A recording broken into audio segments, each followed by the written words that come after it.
Okay, guys, ito yung mga kadepensahan sinabi kong pangatlong technical sa hand knife disarming. So, guys, tingnan nyo kung paano ko kukunin at paano ko gagawin. Okay, dahan-dahanin ko pa rin na, guys, para makita nyo. Okay, pag atake niya, pakal ang hawak nito, guys, pakal. Pag atake niya na pakal, so, i-hack mo yung kamay niya. Pag hack, kunin mo tong ilalim. Yun, nakalock na ito, guys.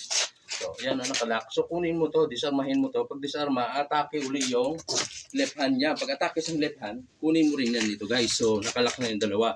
So, kita nyo, guys, kung paano gagawin. So, nakalock na siya.